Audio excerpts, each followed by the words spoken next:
Hello, welcome to the Honest Wargamer. I'm your host, Rob. It's a Saturday, and I'm joined by Mr. John Scrivens of the Berkhamsted Uglies. That's Jesus Christ. At least you got the name of the place right. At least you listen occasionally. Yeah, I listen. So, hello everyone in the chat. I hope you're all well. I hope you're having a nice day. Joe PLC, thank you very much for joining us live. Sergeant Rolf, Plymouth Troll Slayers, looking forward to talking to you later. N.A. Brooks, Stahl Ernst, Trouser Face, Big Goldfish, big love to you.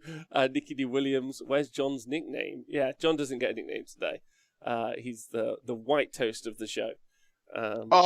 What? Says the man that only eats white toast. I had a very rich lunch, I'll have you know. Oh, wow. Okay. Thanks to Pete for tuning in to boost the numbers. Big love to everyone for helping boost the numbers.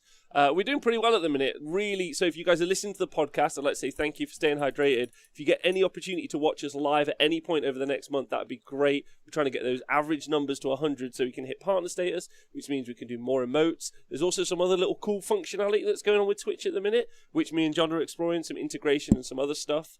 So it's a fun platform, eh, John? It is. Like, every time I think I've got my head around like one panel, they'll move everything around and add new stuff. So it's constant learning, right? Yeah. So hopefully a lot of that stuff will be stuff we can integrate into like live events and other stuff when they can happen. Obviously, here in England, if you guys are interested, we're still into what feels like the forever lockdown. John, I don't know how long's left. I actually don't even know anymore. I just don't look at the news. Do we know? Do you know? I think it's going to be at least until April, because that's when the furlough schemes are kind of... Are you mental? That's so long away. I'm so lonely all the time. Okay, fine. I'm so lonely. All the time. Fine, whatever. Anyway, but thank you to everyone who's been helping produce that, whether or not you're like tuning in with them on muted or whatever. You guys are great. So huge love. Azaos, long-time podcast listener, trying to jump on Twitch when I can. Thank you so much. Yes. You're all brilliant. Hydro hope. Yeah, Agent Nagash, I hope you're well. I don't know if you've ever met Agent Nagash, but what a clean-cut, gorgeous fella. I usually watch on YouTube, but I thought I'd start watching on Twitch if it helps. It really does help. So thank you so much. You're in my heart, so never lonely. Thanks, Owen, and thanks for the shout out on Wednesday. It was very delightful, actually. So me and John just going to talk. I'm going to catch up with John, which is nice. I'm hoping one day John and me get to work full time together. He does all the TSN tech stuff, and I just get to then I don't have to do any work, and I just get to be the beautiful face and voice of the TSN. John, I'm like, John, where's all the overlays? And, that's all I'll have. That's actually not my job, the overlays. Oh, okay. Where's the switching? Let's do that. Whatever. But so, John, how are you? How you been, and what's been going on? Yeah, I'm really good. I've had a bit of a normal week. My new routine is I sit drawing a couple of hours a day, which has been quite fun. So I've been doing like we did to fund some cameras this time last year, some faction artwork for Age of Sigmar. So I'm slowly working through those, which has been quite fun. And I'm trying to push myself artistically as well. So yesterday I drew Shaiish. I did the Realm of Death just as a landscape. I don't really do landscapes, so I was just like, let's see what happens. And it was all right. Did you enjoy it? Right. I enjoyed it. I felt very uncomfortable because I was pushing myself, but we got to do that sometimes, right? Absolutely. Yeah, you've got to work really hard on upping your skills. One of my I've just finished the third board. Oh, little bit of side note for anyone. Thank you to Agent Nagash for subscribing. Massive love. Appreciate that. For anyone who's interested, actually later today, I'll be making another video. I don't think I'll do it live, or maybe I will do it live, and I'll announce it live later. I'll be doing the giveaway, the first giveaway. Oh, fantastic. For the giveaways for the end of the month, which I'm super excited about. So there's miniatures going out to the guys on Patreon. There's miniatures going out to the guys on Twitch. And forward to that. I think that's going to be just be nice. Do you know what I mean? Just like I don't know about you, John, but it's quite nice giving presents away, like when you can. Yes. So like I did a little raffle yesterday, just for one of my prints, and I was like, this is nice because I felt like I was giving something back. Because at the exact same moment, I won a raffle on another Twitch stream from the night before, which was just like, cool, we're just paying it forward, guys, which is nice. So we support each other, and then we all get something eventually. Yeah, well, and big shout out to everyone who helped over Christmas donate, or anyone who donated money so that we could get like printer materials this month. So we're going to be able to give away some sweet ass minis. So we're going to be giving away an ogre. If you guys haven't seen, John, maybe you've got the link. Oh, maybe I got the link. So I'll be giving away an ogre an ogre pirate, hunter, and his 2 walrus brothers. So there'll be a set going to Patreon, a set going to Twitch, which is cool. Those are lovely models. They are super cool. Super cool, right? So anyway, that's enough of that. Like banging on about that. So you've been pushing yourself an artist. What else has been going on? Not much really, Rob. I'm building Necrons at the moment, so I've kind of started doing a side hustle of building other people's stuff they don't want to build. Good side hustle. Good. And I'm regretting it because Necrons are fiddly little fuckers. They're not like Orc boys who just stick an arm on and go, done, that'll do. I think there's a lot of people who are doing that as a side hustle at the minute, is building armies for other people during lockdown. That kind of makes sense because you're furloughed at the minute, right? I am. So literally, I have so much time on my hands, which is great, but I'd like to actually be working. I've got to admit, I do miss being at work and the structure. So doing the Twitch stuff and like tuning in to shows like this give me my structure at the moment, which I think is really kind of helpful and crucial. So thank you for that, Rob. Oh, my pleasure, brother. One of the hey MJ Pegasus, big kisses.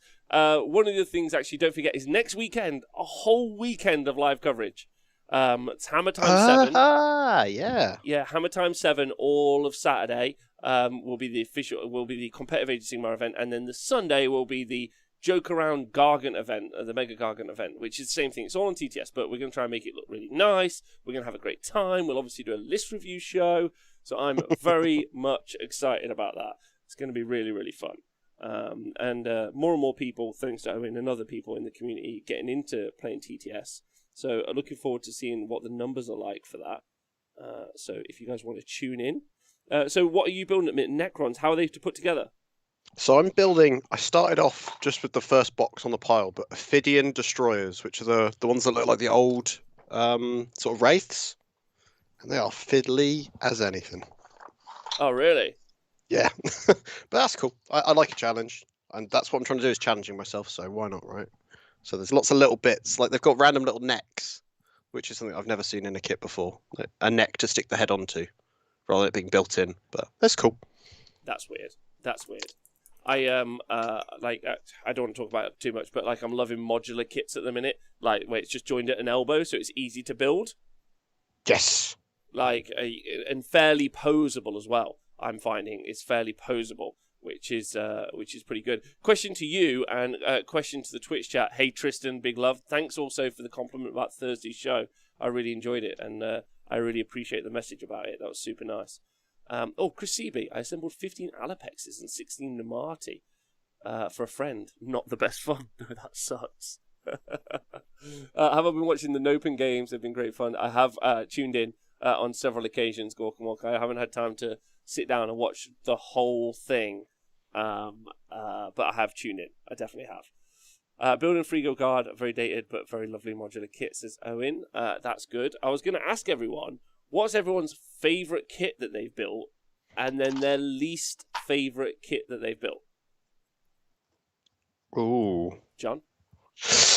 I think my least favourite, because I got quite angry at it, was probably the witches.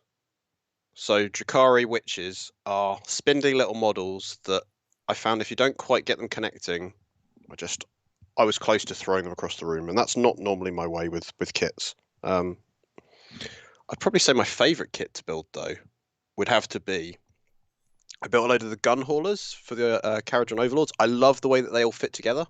Okay. Because they do, if you follow the instructions, they just stick together. Oh, and they're really easy. Yeah, they're just straightforward. Oh, interesting. That's good. They don't look like they'd be super easy, but actually, having looked at loads of them, they don't look very gappy. Gappy. No. That's good. Okay, that's fascinating. I've never built those, so that would be. They actually look quite intimidating. Finger gun models. One day, MJ. Today we paint Catacross. Bobbin, good luck with Catacross. Oh, nice. That is obviously sub-assemble that bad boy. Hey Dydrin, big love. My favourite is Durthu, says MJ Pegasus, and my least favourite is Phoenix Guard. I agree. They're the worst. Fish is enjoying building boards for this little... Oh, it doesn't matter. I know what I mean. My words Okay, are Rob. working. So, Okay, yeah. it's all right. We're here for you, Rob. Appreciate that. Daedrin's least favourite is the K-Knight Shadow Stalkers. Just built them. Oh, wow. Just built the worst ones you've ever built. Okay, that's pretty serious. Witches are really tough to build, says Jog PLC. Go to Carry says the worst kit is Spirit Host. They're pretty bad. Yeah. Least favourite says Nicky Williams with Bloodletters. Mould lines on those are terrible, but they're easy to build, though. That's true. Daedrin says, my favourite to build a Titanicus Warlord Titan. Interesting, I wonder why. Scott B, the female Gene Stealer cult model was a real pain in the ass to build. Also, one of the Shadow Stalkers capes is just stupid. Yeah. Pissball General Fave, Mega Gargant to build. That's fun. Prop Joe, least fave, Gore Grunters, those ears. Oh my god, those ears. Tell me about it. Tell me about it. Yeah, they're pretty rough. Magmadroth are really nice to put together. That's interesting. I've never built a Magmadroth. I'd be interested in that. Love assembling intercessors, honestly, and bloody hate assembling Eldar grav tanks. Yeah, I bet they don't go together well. Best to Gore don't fit together well. That's true. So they're the worst to Gore for that in that respect, then. Yeah. So, John, I've got a question for you. Apparently, mold lines on OBR are awful as well. Lords of Change and Gene Stealer Colts. Least favourite is push fit anything. That's fair. Hate and removing mold lines on Lumineth Roadlord Archer bows, and it takes ages. Oh my god, not into that. So my question to you, John, is, and also to the Twitch chat, do you have any solutions for gaps in models when you end up? Ooh. Like, have you? What do you use, or what have you seen be used? I generally was using liquid green stuff, but I was finding it's very, even if you moisten it down, it's not particularly easy flowing. So literally yesterday I did experiment. I've got some plastic putty. Okay. So I'm going to try this and I'll let you know how it goes on, but I've squirted a bit on a base just to kind of mask the gaps between the base and the actual model, because you know when you get models and they've got a sculpted part to the base but it doesn't cover the base. If you then are trying to put something like Martian Iron Crust, which is quite thin, there'll be a lip. So the guy I'm doing this for, I know he's using Martian Iron Crust, so I've just kind of seamed the edges a little bit. So, but I'll see how it goes on with models. But I think it's going to be easy because it just squirts out the bottle, which is so good. Okay, all right, interesting. I'm going to see what the chat's got to say. I want to say do a massive thank you to Trouserface for subscribing, first time over on with Prime. Big love. Thanks for joining the team. Let's see what everyone in the chat is saying. Scott B, if it's just a little gap, just sand and file across the gap, slightly bigger gap, glue, big gap, liquid green stuff. Milliput for life says grotty watty. Gaps equals sprue goo, which is the best, which I think is Vince's suggestion.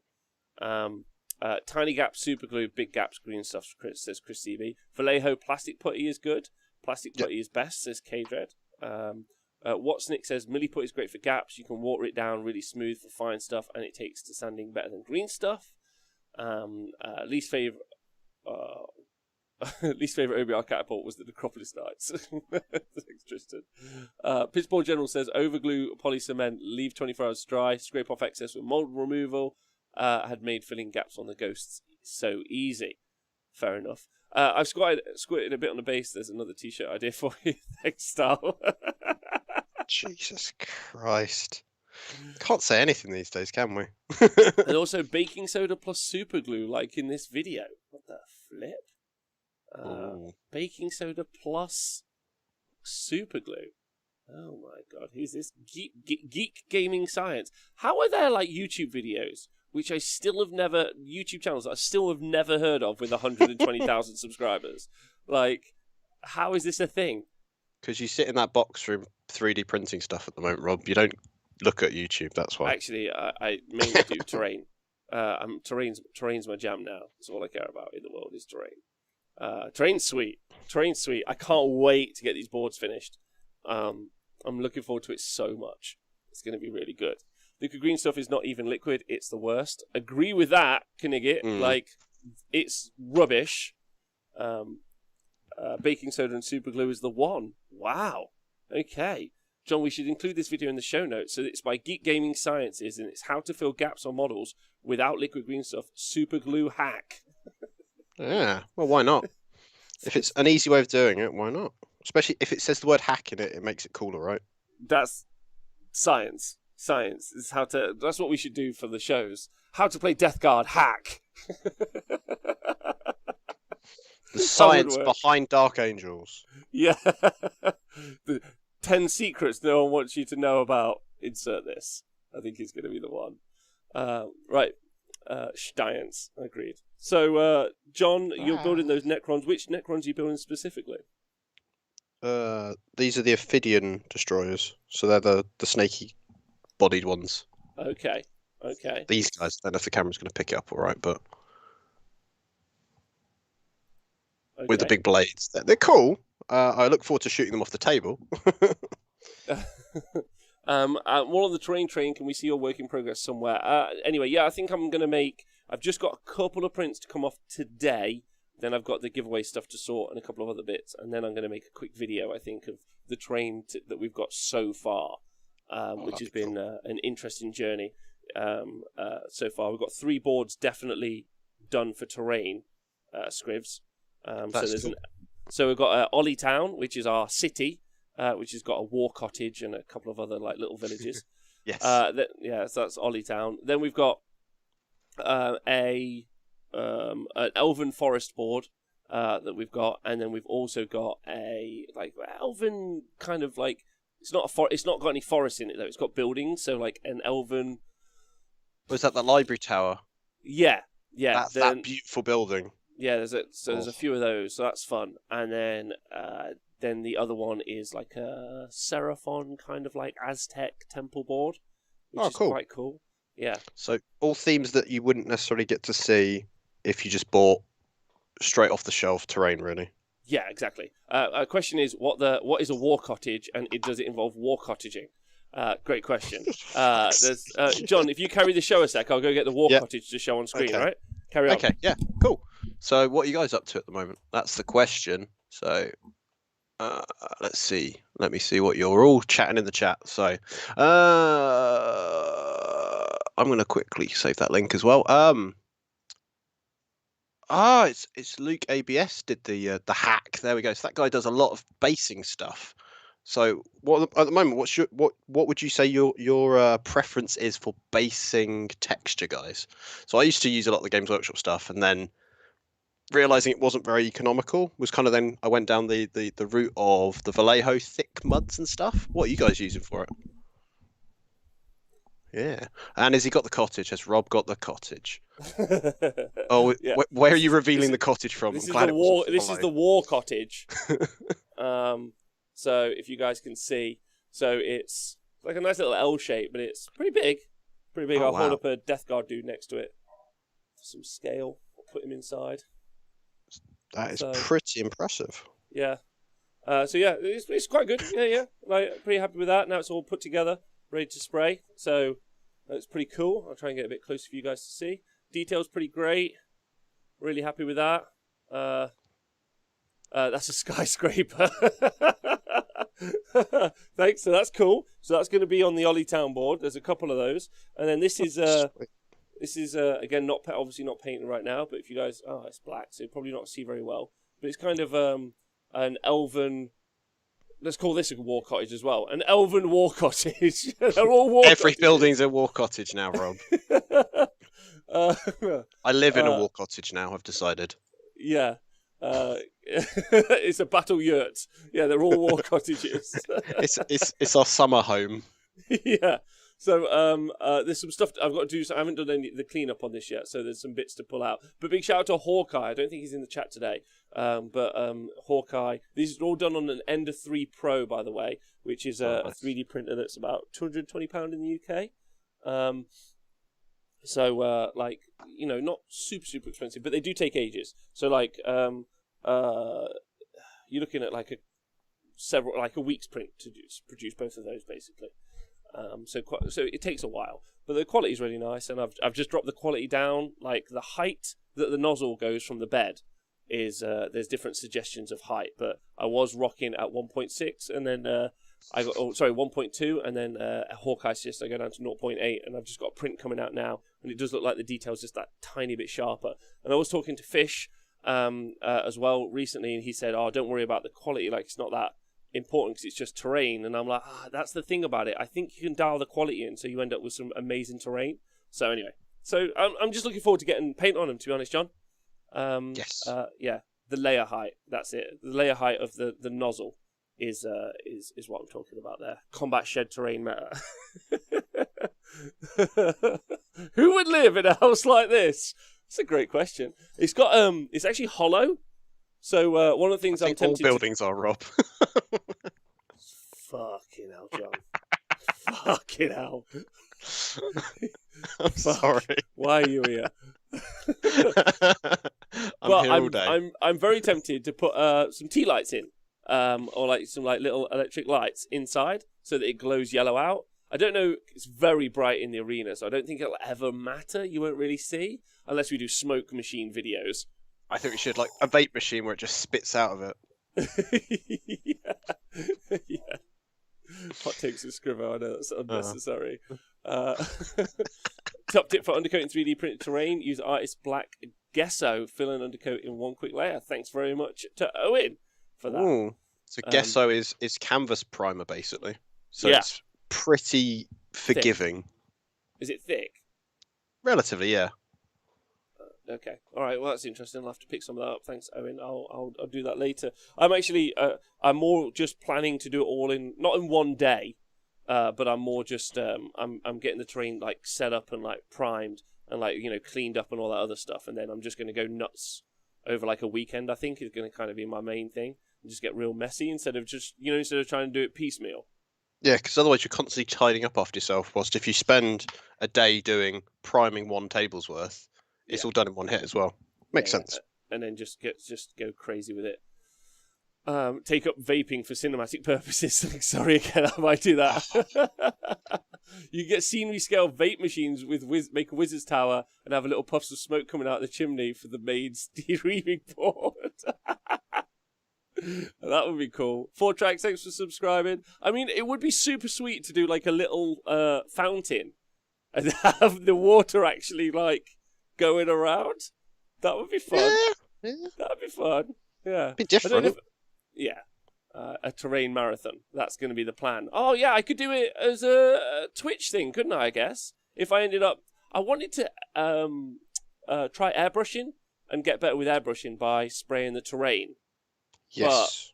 But I could just do it as like, a 2-day crazy stream so everyone can hang out while we do it. That would be fun.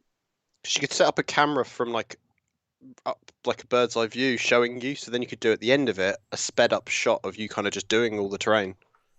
I guess so. Yeah, quite cool. I don't know if that would after 4 hours you'd be like, cool, I'm finished watching that guy paint terrain now. That's enough for me. People will watch anything, Rob. They'll watch me draw. They'll watch you paint. It's fine. Yeah, I know that's too much. It seems. Thanks, Savage Monkey, for following us. Appreciate that. And to Valadin. Right, and 4Tracks, thanks for subscribing. Use Poundland car primer. I appreciate that. That's a good idea, at least for the bases. But the quality is really good. Like the actual detail, if you guys can see, I'm quite impressed by it. I'll try and get it close so you guys. It's got Tudor beams to it and some stone detailing, hasn't it? So there's a lot of little detail to it, which I think often I find if you look at terrain that you can buy like MDF stuff, it lacks that detail, and that's half the fun, right? Yeah, I think so. Oh yeah, it picked it up. Look at that. That's pretty sweet. There we go. That's just badass, I think. I don't know how to airbrush, so I'd find that really useful. Says Cameron Fate Weaver. Yeah, I don't know how to airbrush either. So it's 90% cleaning. That's what I've learned in the last month. Yeah. I just think enhance. Yeah, there we go. It worked. It looks awesome, Speckles. Yeah, I know, man. I think we're gonna have some genuinely beautiful boards to play Warhammer on when we can open up, which is, I think, the thing I'm most excited about. There's some amazing 40k boards that we could do. Amazing 40k boards. So. Generally just hyped to get them all sorted. But yeah. Anyway, that's just talking about terrain and what I've been doing, basically, John. Yeah. So what's your next project outside of the Death Guard, or have you still got more Death Guard to do? I got more Death Guard to do, but really it's the terrain. So that's probably going to be an unending couple of months, and then after that, Oh, John, don't get me started. I've got an Idoneth Deepkin army now, so. Oh no. Yeah, Is it all eels? How many eels have you printed? All eels. It's all eels. It's because I really wanted to learn to play like a really like an army with a high skill cap.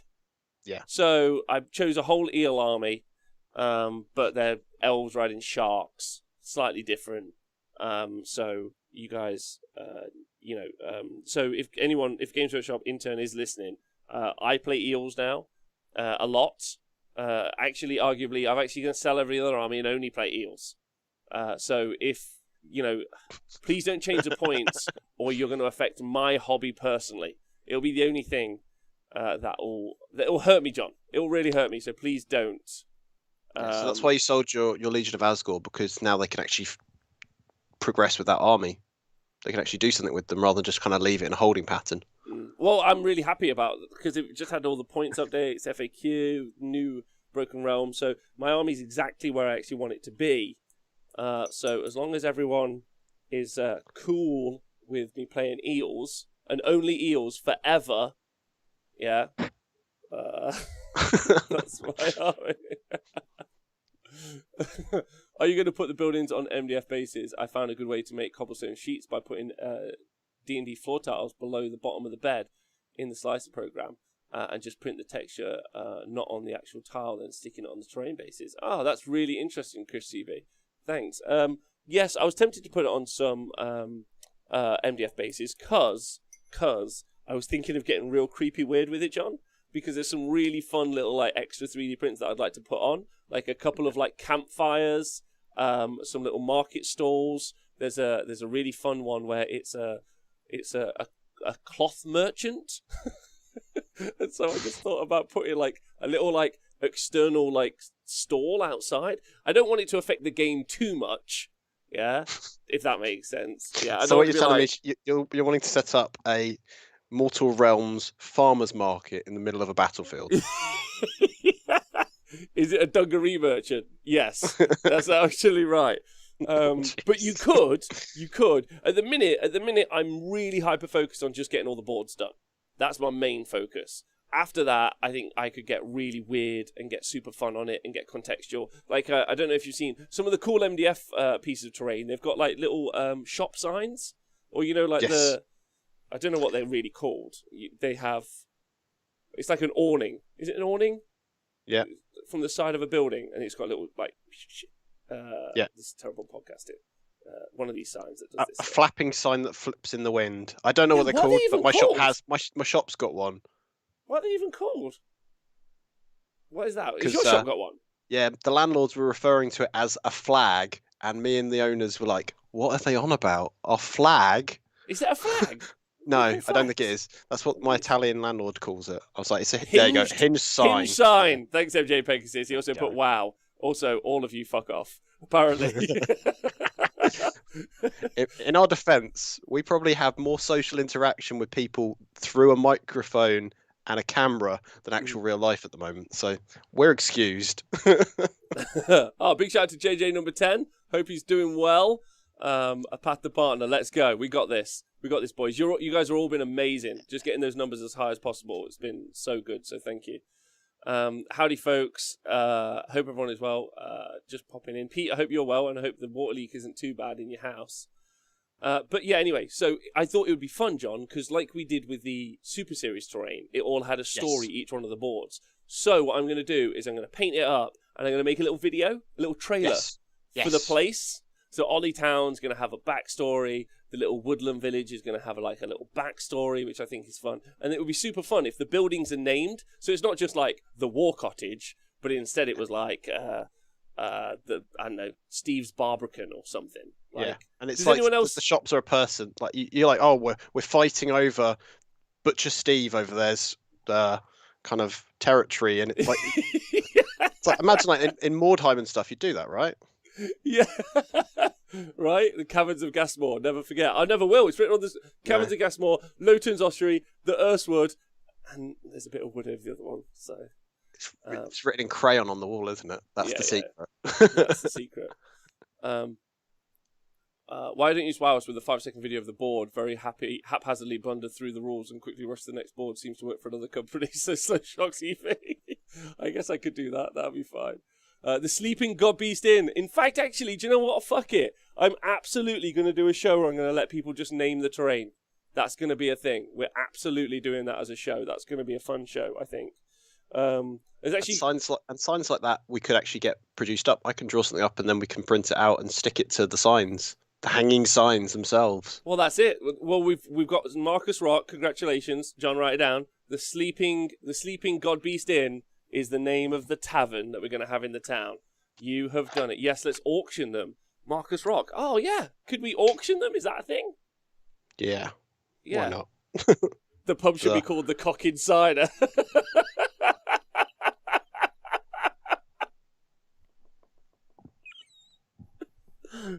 Good. Yeah. There you go. Sleeping God Beast Inn. There you go. That's on a note. That's official. The Stumbling Inn.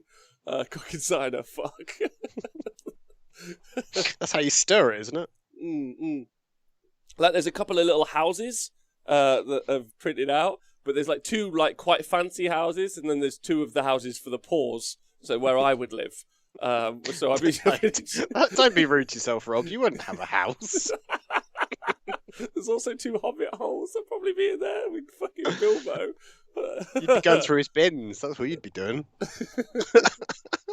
But anyway, I love the idea of creating like these boards that not only have these great bits of terrain but have some story to them as well, because I think that's a little bit more fun. Because I think settings are really important, and it was one of the big pushes when me, Owen, James, and all the other guys, and Tom were talking about doing the terrain for Super Series. We were like, we want them to have a story and a background, and I think for the viewers it'll be far more interesting, right? Yeah. Like Marcus Rock's now is super invested in, like, if there's a battle between a mega boss and like a fungoid cave shaman near the God Beast Inn, he's going to be like, oh my god, they're going to get so hammered in there afterwards, whoever wins. Because it's a place rather than like, it's a generic Imperium city or a field outside of Azir. It's like, cool. It actually gives you some actual context rather than just being a place. Yeah. Yeah, I'm with that. Playing on a landscape you're invested in adds another level of audience engagement. I agree, especially if we as an audience create it. So that's actually, Marcus Rock, I think, suggested it, or Owen suggested it. I'm going to work out how we're going to do a whole show on that. Maybe next week we'll start off with Ollie Town, and then we'll do the board. We'll do like a board a week or something. I'm not sure how we'll auction it off or do it via vote, or I don't know, take some planning to organize. But that'll be an interesting show, I think, John. Right? Yeah. Well, it could be interactive because you could do it as polls during the stream, because people can use their bits and stuff for that as well, can't they? So. Yeah, I think so. Yeah, let's do that. And now we see Archeon flying over the Cock Insider. Probably I'll have to have some specifications that. Yeah. But if I 3D print a giant cockerel on top of it, or a cockatrice,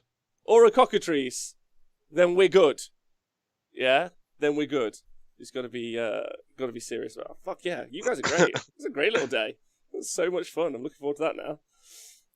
Well, it often helps, I find, framing games that way. So, like, I know you're not big on things like Crusade and the narrative angle, but ironically, that's what gives it the strength for me and the local guys when we were doing it, is that we were fighting over specific places. Right. And because you'd fought there before and you'd captured it and they're trying to capture it back off you, you felt kind of invested a little bit, which is exactly that. Have I ever told you the story about the cabbages?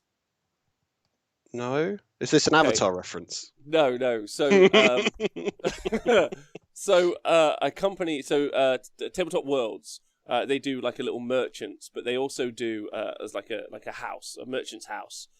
But they also do a bunch of like when you go to an outside market, there's normally like a bunch of produce in crates and other stuff. Yeah. So there was like a whole bunch of stuff of that. So I bought quite a few of those, and I based them. And then I painted them, and I used those as objective markers for years. Whenever me and Nathan would play Warhammer, so I would but he would loathe going to the objectives because he's like, I'm not. I'm not fighting over no goddamn cabbages. Like, was it because you were stalling him? Yeah. So we had like the cabbages objective and the pumpkin objective, and it was so much fun. Like having the objectives be like some little thing that you'd printed out. Like, and I loved that it was over something really menial, like cabbages and pumpkins and tomatoes. They were so fun. Hey Ziggy, big love to you. Hope you're well.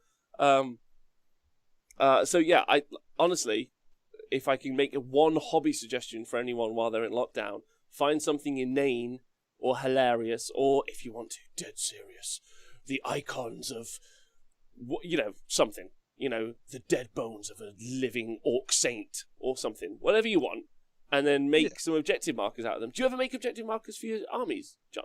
I haven't. One of my locals did it with his Death Guard army. He had 6 objective markers, and the first one has 1 Nurgling on it. The second one has 2, and he literally just made these little scenes with Nurglings on it. It was so much fun. And it was literally, you could imagine, like, if the objectives, there's one of the missions where they can move you can redeploy them in, I think it's one of the Crusade missions. So it's literally, we just imagine these Nurglings are just running across the table going, no, you can't catch me. Yeah, right? That's exactly what you want. It was ridiculous. So good. I'm really invested in this. That might be actually one of my little side projects actually that I do next. I might do some Death Guard objectives. Yeah. That would be quite cool. I wonder if I could 3D print some tiny poos. Little snails or something. Colonel Cabbage, I used to use a Griffhound as the objective in Relocation Orb. The game became Chase the Griffhound. Awesome. Yeah, that's super it's the Greased Up Goblin all over again. Goblin. Like, I'm all for making tokens and using tokens and being sensible. I used to do my buffs, so my Spider Fang. When I had a buff for Mystic Shield, but I also had a buff, which was a shield that I painted up, and it was as a token. And then I also had the Flinger, because for some reason I didn't use the Flinger on my model. The Flinger for an Ragnarok was actually like a token, so I kind of stuck it upwards, and I painted that up. And then that was a token that I used for whenever I'd put the spell that, like, the Gift of the Spider God, which did extra mortal wounds. So I'd put that on the unit. And I thought that was cool as well, using, like, building some, like... That's another thing Games Workshop don't do, right? Like, you could do tokens, but you could absolutely do, like, 3D design tokens. Yeah. Well, if that makes sense.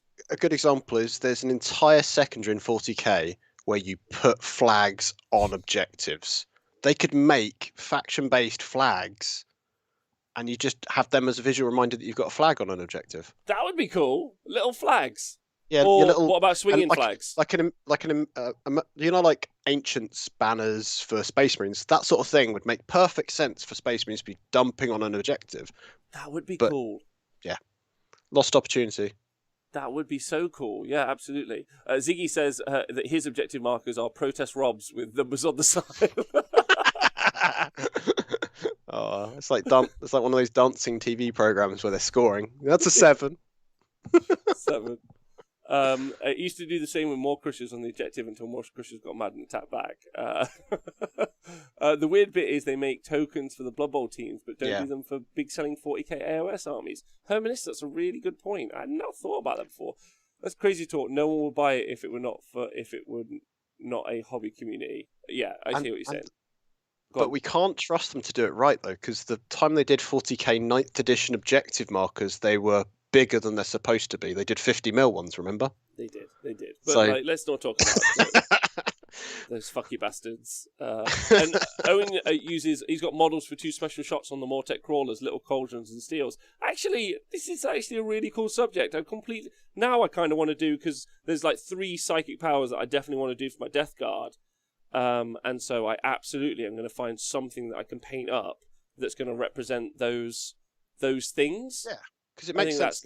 If you've got Orc Boys and they've got Warpath on them, having something that just marks them that isn't just a little token with the word Warpath written on it, it'd be cool, wouldn't it? Yeah, an Orc that's completely red. Yeah. Or something. Oh. Yeah, that would be cool. That would be purple, because your opponent can't see it. Yeah, that's actually a really great idea. That's something I've done in the past, but I haven't done again since. And then also, actually theming your game is way more than, like, I'm kind of like, off the back of the terrain conversation, I'm actually having more of a kind of like, oh fuck yeah, you could do loads to the game if you actually could be asked. Like, because I don't know if loads of people do that. I don't know. I found at some events, like I think at Capital City Bloodbath, there was a really good example of that. That the high standard of like hobby there, a lot of people, if they had objective markers, they were often themed, and it was literally when they displayed out their armies for kind of the showcase bit, they had the 6 objective markers in the front as well. So it's like it was almost like an extra unit to their army almost, and it's really nice to see. Yeah. So I think you see it, just it's not. I think sometimes people get a bit carried away, maybe in more the process of playing the game than the precursor stuff. No, yeah, and I definitely can accuse myself of that as well. Like, I'm trying to think now, like, of exactly what I would do for my different armies and how I'd go about it. So actually, and it gives you some really exciting, like, extra hobby to do. I mean, extra hobby sometimes is like, some people are like, fuck off, Rob. I don't want more hobby to do. I want less hobby to do. Like, I want squig objectives. That's my thing now for my orcs. I want squigs. Oh, that's clever. I might get a load of old metal ones, like the old Euler squig. There's one with really long legs, and just models that I wouldn't necessarily use in the game. So it makes perfect sense, right? Yes, absolutely. And also, great way of recycling bits. That's a really good point, Marcus Rock.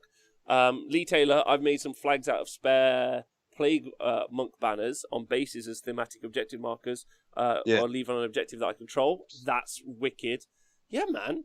Yeah, that's fucking cool. And also, actually, just thinking about it for live coverage, like we've obviously got the see-through markers, which is super important for us. And also we had the actual lights system that Nick invented, which was really good as well.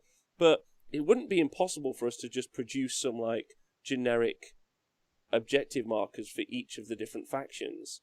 That would be a little fun thing to do as well for like live coverage. So that, you know, like you say, if Space Marines take an objective, we've got those little like flags and stuff. Cool idea. Really cool. Bunch of mushroom objectives for the ones Gits players have to throw about, says Oliver Dempsey. That's a great idea. That's also, just go there and you put some mushrooms down. I think, also, do you not think you'd be a little bit more, like, voracious about your objective? You put your mushrooms down, you're like, these are my mushrooms now. I've marked it now. Marked. It's mine. It's my pistol territory. over that one. Well, it just makes you think of the Death Guard rules where they literally do taint the objective. It makes sense that you need to have a puddle of like goo or something to put on there to represent that. Otherwise, it just doesn't feel like they've really put the effort in. Just saying you've done it, it's like, okay, we'll make believe you've infected that objective. Samuel Forward says, over on YouTube, I have the old metal cowering Empire soldier for my Gargant objective after kicking it. That's cool. Amazing. That's very cool. MJ Pix says, as a Sylvaneth player, I don't want to have to worry about putting more trees down. Thank you for the... It's just big roots coming out the ground instead. Thank you to the raid from Tibble's Evil Cat, you sexy beast. Appreciate you.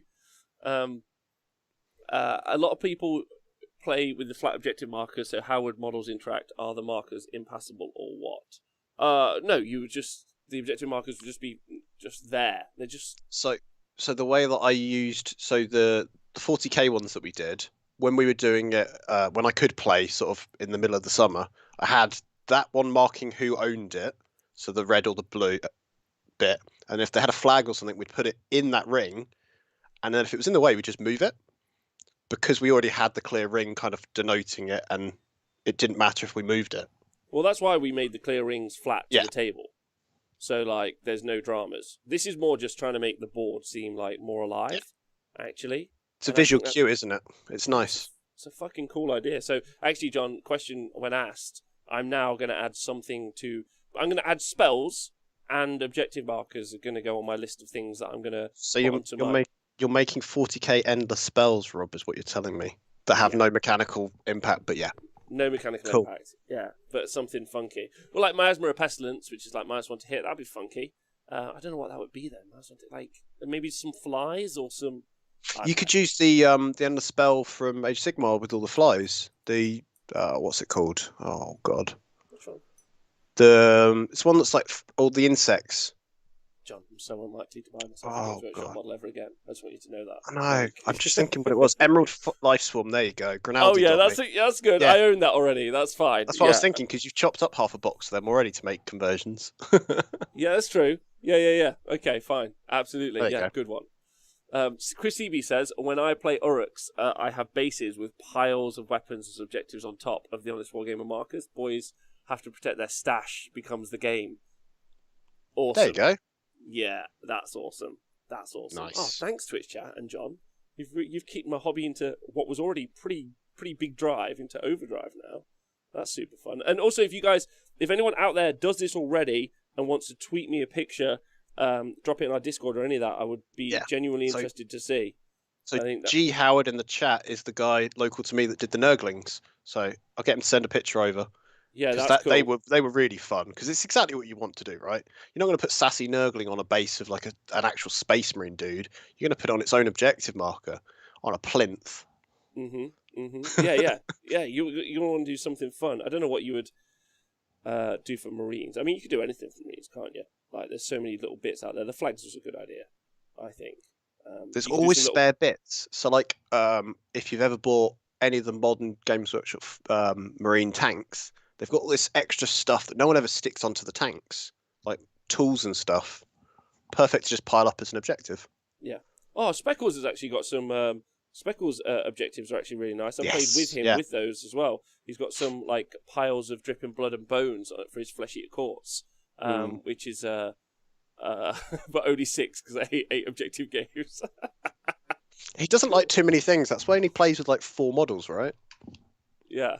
Themed objective markers is a great addition to the 10 VP for painted armies in events. Hermanista. That would actually be cool. That's actually a really good point. You know how, like, in 40k, there's the 10 VP for a painted army, which I'm sure is going to come into Age of Sigmar as well, right? 100%. 100%. So actually, if in your tournament pack you included the 10 VP also includes themed objective markers, that would be a fun little way of, like, forcing people to do a bit of hobby. Like, I know, like, people are like, I don't want to do it, Rob. Fuck it, sounds like a shit idea. But fair enough. Yeah. Fair enough. But you then get that situation where someone like Tom Layton that never wanted to ever do a display board, if there was a game difference in points because he'd done it, they'll do it. They'll love it as well. Exactly. Yeah. And it's only once you start doing that you suddenly go, actually, I'm enjoying this. Yeah, but I've got about 5 or 6 different display boards for that very reason now, because I just went, oh, this is fun.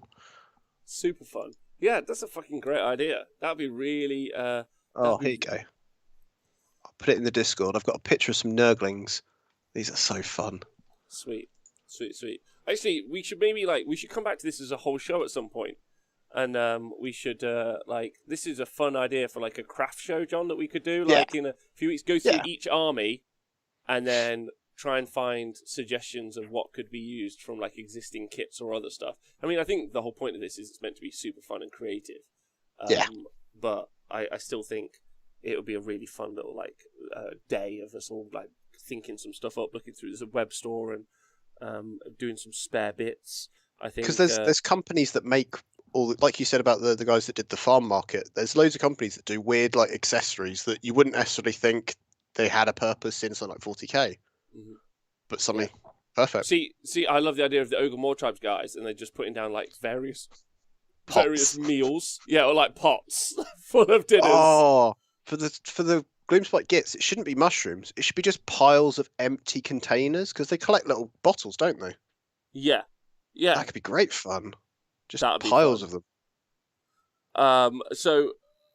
Skulls for armies are all armies done. K-Dread, you've nailed it. See, you could just be easy like that, right? Skulls everywhere. And Joe says the US used to have a bunch of tournaments who had mandatory army-themed objectives. Now I'm thinking about it. I don't know if, that's a bad idea at all. Do you know what I mean, John? Is that a bad idea? I mean, if you wanted to do just Imperium, or just Order, or like Kadra said, just Skulls, then you could probably do them for several armies, but there's normally some driving force for what an army's after. Ooh, mandatory. That's fun. Silverless should be a tiny, intricate carved bowl to contain my salty fucking tears. I'm now going to have to get a load of Drakari slaves. This is horrible. That's the sort of models I was trying to avoid buying. Now I'm going to have to. Thanks, Rob. Just get some guardsmen, John, and get some 3D or find some company that makes tiny miniature handcuffs. Yeah. And just well, I've got a load of the old metal Praetorian guards, so the guys with the pith helms. I've got, I think it's 5 injured guardsmen of those. So there's ones lying actually wounded, and some are actually dead. I could use them for Imperium ones. There you go. Yeah.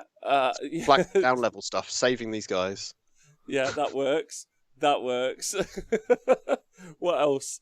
You could have loads of fun with it though. You could get super weird, like doing your own slave models. Not sure I 100% agree with that, but sure. It's the narrative. It's the narrative. No, I get it. Yeah. Like, it's a weird one to do right though. Although I love the idea of like an orc, like in a pair of handcuffs, like that would look awesome. Or like you could just buy people normally buy chain, don't they? Like miniature chain.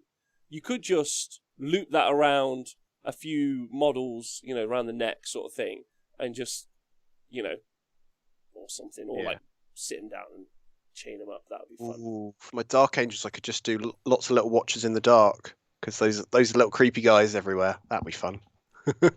It's cool. Thanks, Twitch chat. You actually made my day. This has been a fun little adventure, which I wasn't expecting. John, thanks very much. It's been a bit random today, but I wasn't. Yeah, sometimes it is.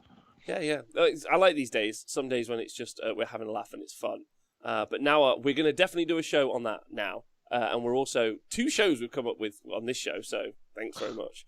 We're going to do a Name the Terrain show, and we're also going to do an objective marker show, which will be super fun. So I think that'll be fun. Don't we make your day every day? That's actually true. It's my favourite bit of the day pretty much most of the time, so thank you very much. It's true. It's even better when we get to do 2 shows. So right? We're going to be live all next weekend doing coverage all weekend. I love tournament coverage. It's going to be super fun. We're going to have a great old time. Also, little side note quickly from Colonel Cabbage, because this is some actual Age of Sigmar news that came out yesterday. Some 40k news, obviously the Dark Angel stuff is out. John, you've seen some things. You got any thoughts on the Dark Angel stuff quickly? Nothing's really surprised me so far. The fact that they have made it so if your army is Dark Angels keyword exclusively and you've got Deathwing guys, they all have transhuman basically consistently. So before you had things like Blade Guard veterans and stuff didn't get the whole only wounding on a 4-up. They do now. And all the bikes, even if they don't say Jink on their datasheet, they have it. So Outrider bikes have some play to me now, which is exciting. A lot of people are saying it's looking very scary and strong. I think we need to see how it plays on the table, because people said that about the Inner Circle thing, but then I didn't really hear anyone kind of saying that it was winning tournaments. So in the places that were winning, like having tournaments, which might just be a reflection that they're an army that there isn't lots of copies of them floating around, perhaps, as much as Universal Marines, perhaps. Whatever. But we'll see. Yeah, I think we need to shake it out a lot at the minute. I think we really, really do. And just as to why I have said that, actually, if last weekend in Australia in the Western Masters, it was taken out by Chaos Marines, which, if anyone, I don't think anyone was really touting them as being like top dogs. No, not really. Not really at all. No. And I know Australia's a fucking meta, but like totally worth. You can go watch those games back live.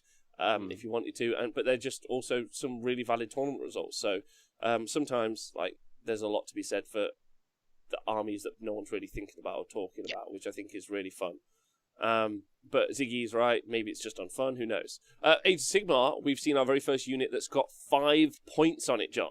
So I know for 40k this doesn't seem like a big deal. But however, for Age of Sigmar, it's always been round numbers. 3 points. Oh, yeah. God. Jeez. So we've now seen our first unit in the Warcry Warband, which has multiples of 5 points. So it does I think nothing but a positive change, because we end up with a more granular system. I don't want to pay for models individually, right? I don't want there to be 22 Marauders. Yeah, I don't want that. I don't want that at all. I want there to be 20 or 40. Oh, I think it's also easier to balance. It makes more sense.